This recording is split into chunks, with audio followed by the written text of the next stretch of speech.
Welcome to the show, WSJU Radio, St. John's University. Mad Max on the airwaves here with the one and only John Minko. Once again, how are you doing? Everything is good. It's my philosophy on things are pretty simple. If it's not snowing, it's a good day. Yes, that's exactly right. How are you enjoying retirement?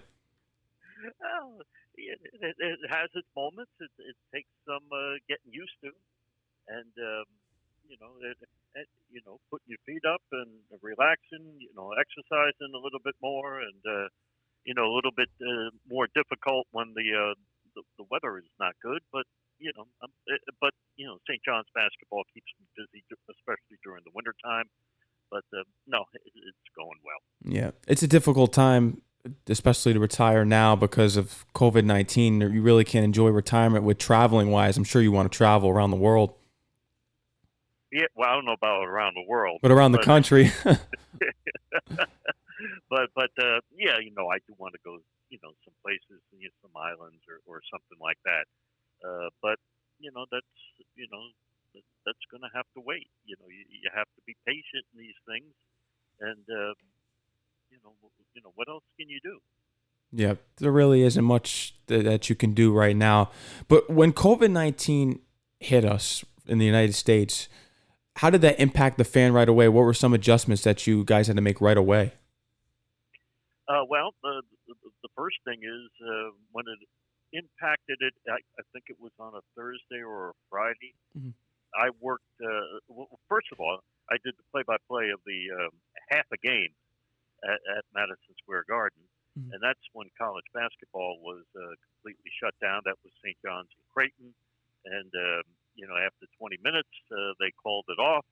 And I do remember, that afternoon, early afternoon, then about 1 o'clock, I turned to the engineer and I said, "Well, I guess that's it." And I don't. I said, "I don't know the next time I'm going to see you, but you know, whenever that is, take care." And I left the garden, got on the bus on the train to Jersey, and worked the rest of that week. That was on a Wednesday, so I worked the Thursday and the Friday at FAN, and then Monday I worked, and that was March 16th of last year, and a few weeks of working in the basement, and April 3rd rolled around, and that basically was it. Yeah, and we're still going through it today, but we've learned to go through the adjustment process and hopefully things start to get back to normal as soon as possible. But I want to start from the beginning of you going to Butler. What was your choice in deciding to go there? My father at the time was a television repairman when there was a need for such things, and I always, from 8, 9, 10 years old, I always wanted to do this and do play by play and things like that. And like any young person, you practice in front of the TV set and it was black and white then to see if I wanted to do it or whether I had anything could do it or anything like that. I'd listen to Marty Glickman, do the football giants, and of course Marv and Bill Mazer and others doing the basketball, and I I think it started was back in the early '60s when the Giants played the Packers in the NFC Championship game at Yankee Stadium, Mhm.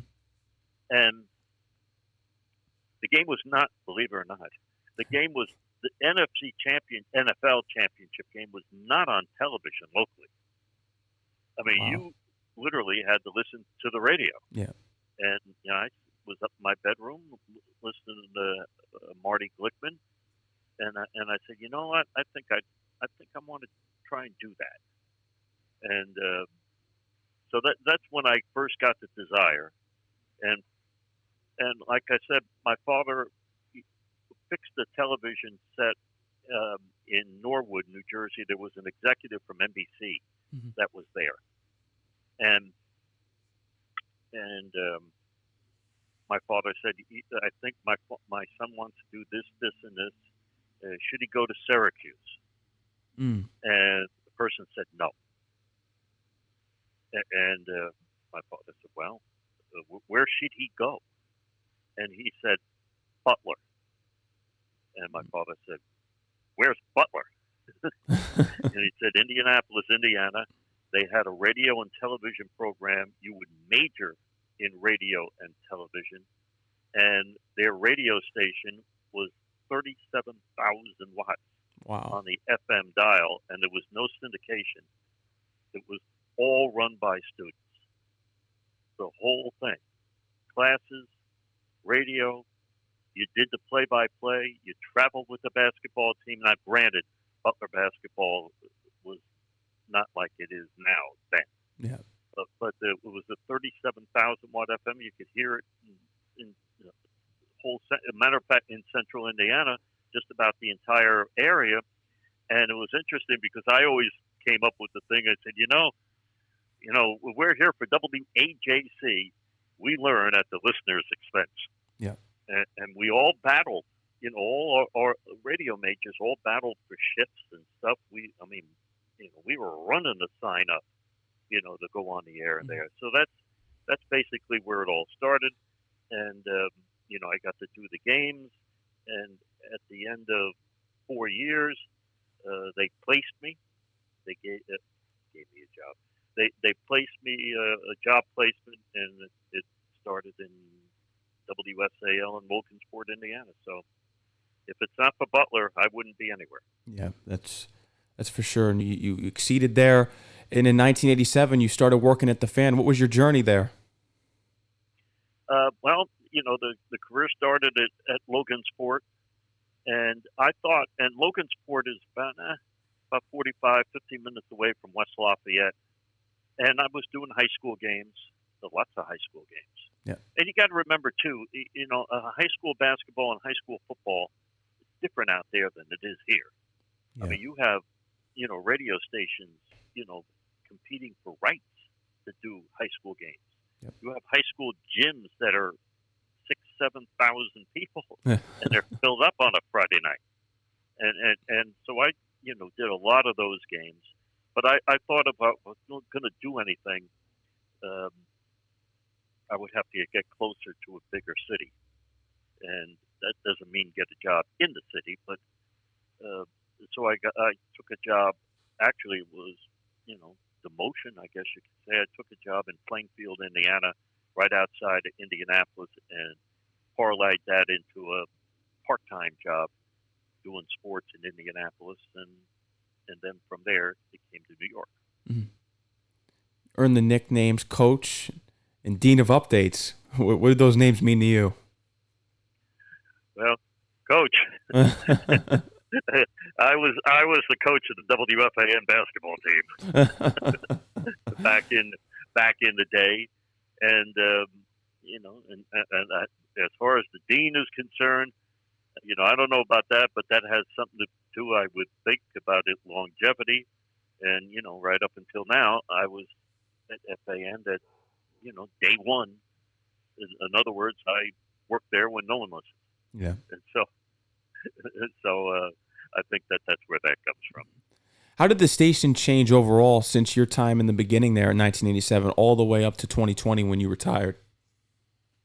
Well, I mean, I've always,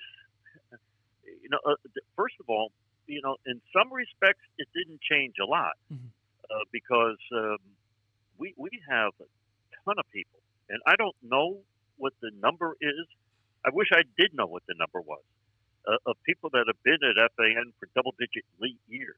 Wow. And there are a number of people that have been there for over 20 years, and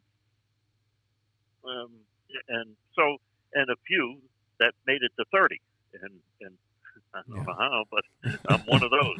Yes. But I would say the biggest change in the 30 years was IMUS, because if it's not for IMUS, there is no WFAN. Yeah, exactly right. Because the first year when I worked there, I mean, it was difficult.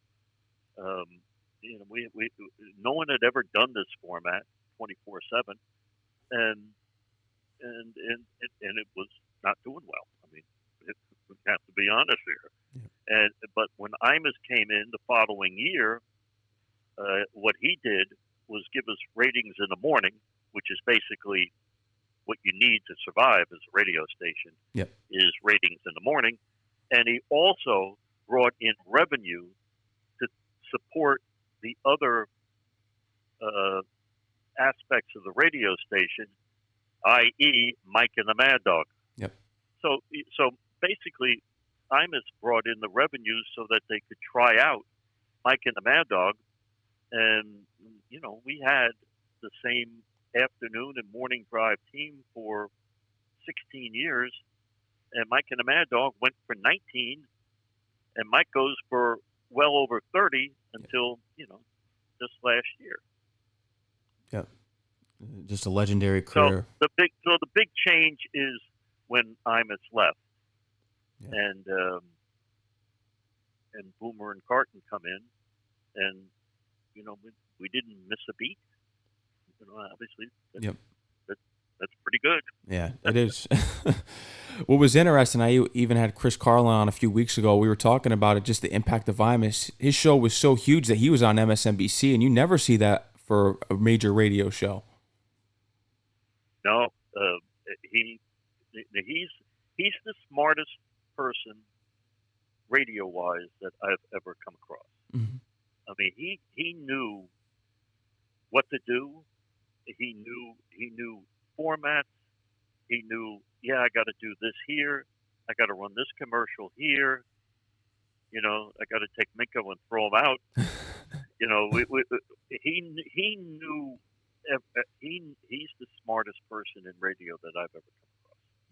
Oh, for sure. I'd love to hear the first time that you met Mike actually at the Fan, because he's also a St. John's alum.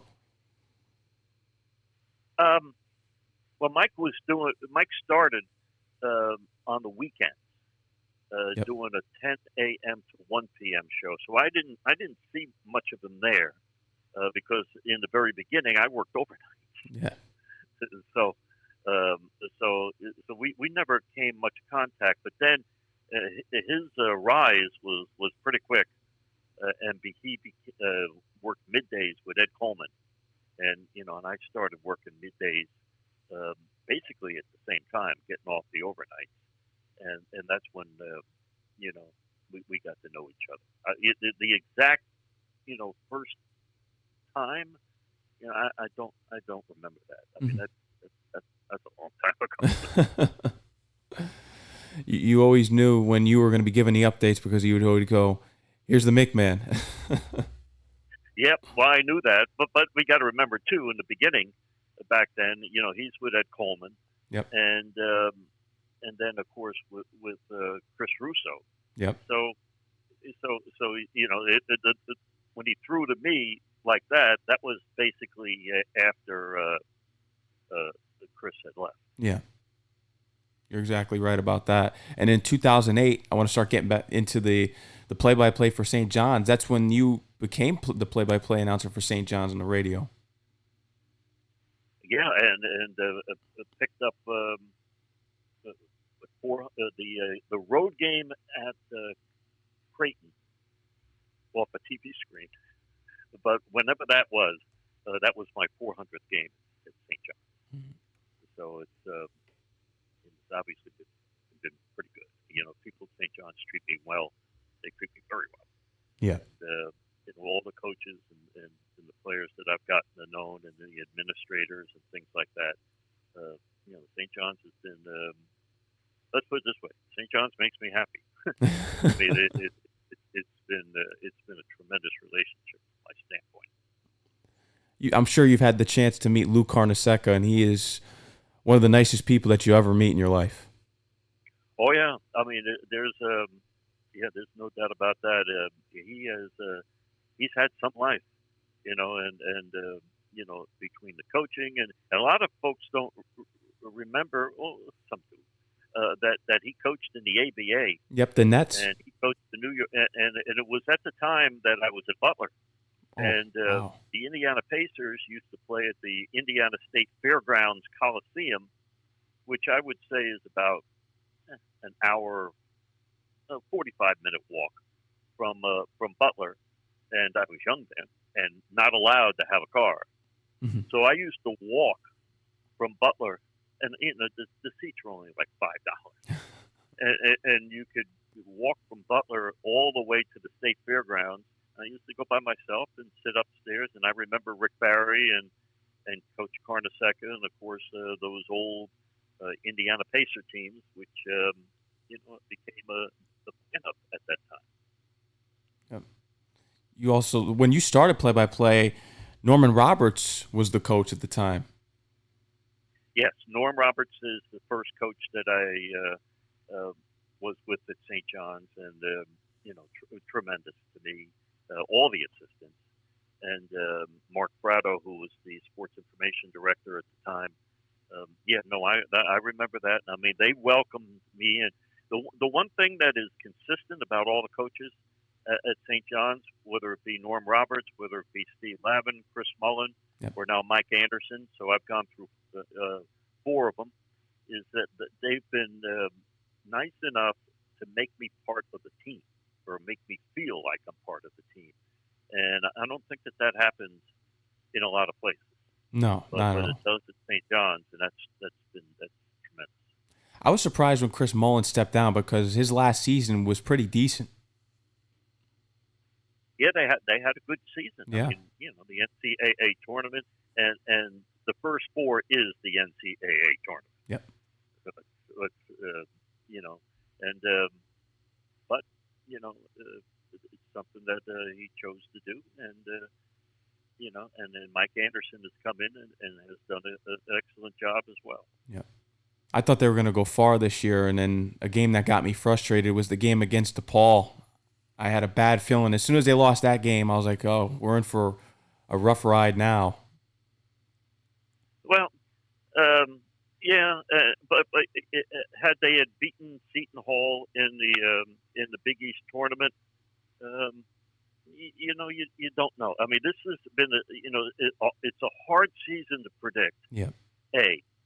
And the way they've chosen teams and things like that, is totally different. And figure this about and I was thinking about this the other day. You look at the NCAA tournament, and usually, it's hard to pick winners. It's hard to pick a champion. It's hard to pick a Final Four. It's hard to pick who's going to be in the championship game. But for whatever reason, not this year. Yeah. I mean, if you've got your bracket and you don't have Gonzaga and Baylor in the championship game, you better pick a lot of teams and a lot of games from below in the early rounds if you think you're going to come away with a win. Yep. Because there are a lot of. I mean, you wouldn't be shocked. You can't be shocked by anything in sports. But I would venture to guess that everyone would be surprised if Gonzaga didn't win. Yeah. And because they clearly have the best team. They do. And usually the best team wins. You're exactly right. You're exactly right. I mean, Texas did prove that if you play poorly, you can lose to anyone. Yeah. I think Gonzaga should win this year, though. Like you said. I don't see Gonzaga going into the national championship game and scoring 53 points. Yeah. Who's your favorite St. John's player of all time? Oh, there's several. I don't want to pick, just one. Just one. But there's some that I have as favorites. But I don't know. I don't want to pick one because there's so many, and they've all been good to me. I mean, and that's why I would not single out anybody. All the players, all the coaches, they've and administrators, and the security people. Yep. They've all been good to me. So I lump them together and say the politically correct thing, which is actually reality Yep. is they're all my favorite players. And I Especially root when they for 'em. win. I root for them as an announcer. I mean, it does not and should not come across on the air that I do that, but down deep below, in my heart, I'm rooting for these guys to win. Yep. What are your expectations for them next season? Well, it's hard to judge because you don't know what the roster's going to be. Yeah. The only prediction I'll make is for college basketball as a whole, this summer is going to be it's going to be like no other, especially with the transfer rules and if you can, leave a program without sitting out or and all the people that are in. I mean, there are hundreds in the transfer protocol. So they're going to be schools that are going to basically, and a lot of people in the transfer protocol that can play. There'll probably be a school out there that'll build an entire roster out of it. And I think one right away. I don't know what their high school players are, but Indiana has lost like the entire roster. Mhm. And they better hurry up and hire a coach because they got to use that transfer protocol and convince kids to go to Indiana. Mhm. And St. John's has some scholarships available. I think it's 4. So you think that they'll probably go in that direction as well. Every school is. I think Seton Hall just picked up their point guard. Via the or at least backcourt depth. Yep. Via the transfer route. Yep. Something that's hilarious is when you hear Joe Beningo say that you taught him how to read on a 3rd grade level, and I think I would love to hear that story of you teaching him how to read on that level and some advice that you can give to the hosts and news updaters up here at the station, because that would be very beneficial to them and what you did in your career over the years. Well, I think, first of all, giving advice is something that, is something in one form I don't like to do. Mm-hmm. But as far as, actually performing the job, no, I'll do that anytime. But and in other words, this is what I think. When someone says to me, says, well, what should I do? How could I, get to where I want to be and things like that? When I was young, a long time ago, this is my 50th year in broadcast. Wow! Congratulations. And I count the 4 years at Butler basically because it was a legitimate radio station. Yeah. It was 37,000 watts on the FM, and I didn't say before. 37,000 watts on the FM. It was at 104.5. It was on the commercial band. We didn't sell any commercials, Mm-hmm. but it was on the commercial band.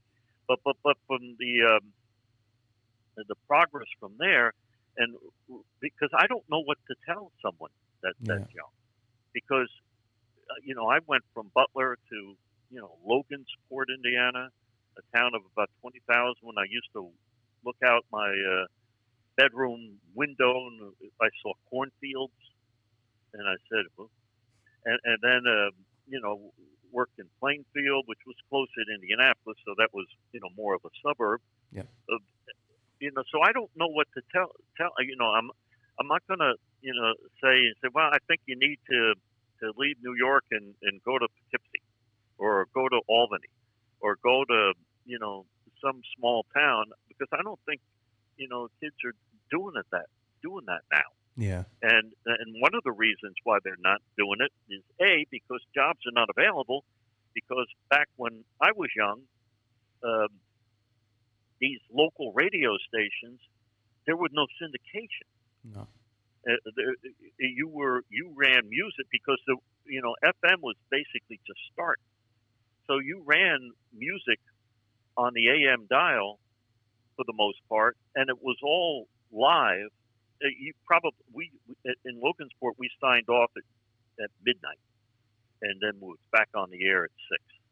So we didn't have anybody overnight. Mm-hmm. I mean, the town of 23,000. There's not that many people up. Shouldn't be that are up overnight that are going to listen to radio stations. Yeah. When you get stations from Chicago booming in at that time, so I don't know what to tell somebody about that. The only thing to tell and the piece of advice that I give is something that when I was very young, like a freshman at Butler, I did an interview with Howard Cosell. Oh, wow. And it was the first, I was 19. It was the first interview that I had ever done. And it was at some convention type thing in Indianapolis, and I found out about it, and I just drove down with my tape recorder and got online with these other people that were Indianapolis sportscasters. But after the interview was over, I asked something about, what, should I do? As far as moving up or getting jobs. This is 3 years before I graduated. Yeah. And the only thing he told me was, if you're good, there's a job for you. That's it. He says, you go to school and you work and go through reps. You have to go through reps to make yourself the best that you can do and be. He says, and if you're good, you won't have to worry about not getting a job. And that's what he told me. And then Howard Cosell was right, because you had a long run at the Fan, 33 years. Is there any memorable moments that you've had there? What are some of the most memorable moments? At FAN? Yes. I've met so many people, but you have to remember, and someone will say, well, they say you're putting yourself down or something like that, and I've always thought, I try to be realistic about everything. I was just an accessory there. And it's true. It wasn't Mike and the Mad Dog and me. I was what I was there because I worked. Obviously, FAN is a very successful radio station and has been for 32 of the 33 years. Yeah. You don't want to know about the first year. Yeah. And 32 out of the 33 years, and some of the radio stations I've worked for, whether it be in Indianapolis or Logansport or whatever, they were not exactly, winning radio stations. So I know how it is, to work at a station that's, near the bottom of the ratings. Yeah. So I've always thought of myself as being a utility player on a good team. And, a utility player on the Yankees when they were winning championships every year. Yeah. That type of player, somebody that could do a lot of things. And I've done, luckily, almost, I'd say about 98% of the shifts at FAN. I've done morning drive. Yep. As a host. It may only be 3 weeks, but it is what it is. That's what somebody said to me one day. And so and I've worked every shift as an update person. Yep. And with the exception of a football show or a baseball show or something like that, I've hosted at one time, every shift there too. So and wrote the news for Imus the first day that he was on the air. So from that standpoint, I've always considered myself a utility player, someone that was on a good team. And I think that's the mark that, I want to be remembered for. I can guarantee that you're missed there. I can guarantee it, because when I had Steve Summers on my show, he said, if you ever get the chance to speak to John Minko down there at St. John's, tell him that we all miss him. Yeah, well, I miss being there too. Hey, you figure this. I worked 10 years in Indianapolis, and a couple of years in Logansport, and a couple of years in Plainfield. But how in the world can you spend 32 years, 9 months, and 3 days, and I'm going to say I don't miss it. Yeah. I mean that I've been fortunate, do a lot of games and a lot of do a lot of things and meet a lot of people and things like that. But as Chris Russo would say, well, let's be honest here. Yeah. WFAN is my professional and has been my professional life. It has been, and you've played a part in people's lives listening to the radio, especially me at a young age. I remember you doing the updates, and now from calling the St. John's games, of course. Yeah, no, and I love that, and you know what? I mean, here's the other thing, and the folks at St. John's, get to do the St. John's games, on the student station. I got to do the Butler games on the student station. And we were not on commercial radio then. Like I said earlier in the chat, Butler basketball was not then as it is now. No, we weren't going to any national championships or anything like that. We were and the field house, which is the greatest. We would get, if we got 3,000 people for a game, that was a lot, mm-hmm. and that's at 15,000 at that time. And but you know what though? I always wanted to have a job in which all I did was play by play, and it took basically 49 years, but now I have it. Yeah. And so that's pretty good. Yeah. And you're the perfect fit for the voice of St. John's basketball. John Minko, is there anything else you'd love to tell the audience here? Anything, any last words? Well, you know what? The first thing is if you get a chance to get the vaccine, make sure you get it. Oh, yes. Yes, 100%. Yeah. And the second thing, testing and, being at St. John's and FAM and going to the Garden, I get tested quite a bit. Testing is a good thing. Yep. It is not a bad thing. It is a good thing. And the swab up your nose is not that bad. It's better than. I don't want to hear it. It's not as bad as the virus. But you know what? Sports has changed and things like that. And for some it's difficult. I sometimes I do have trouble. I wouldn't say trouble, but it's different watching games on television when there's nobody there. Yeah. And that that the crowd noise is fake and things like that.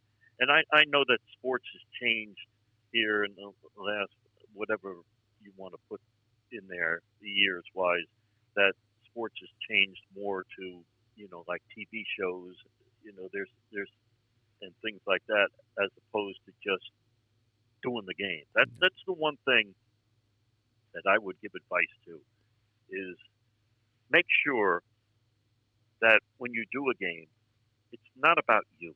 Yep. Just do the game. Tell the people who has the ball, and do the best job you can do to tell him what he does with it. Yeah. And give the time and score, and don't make it about you.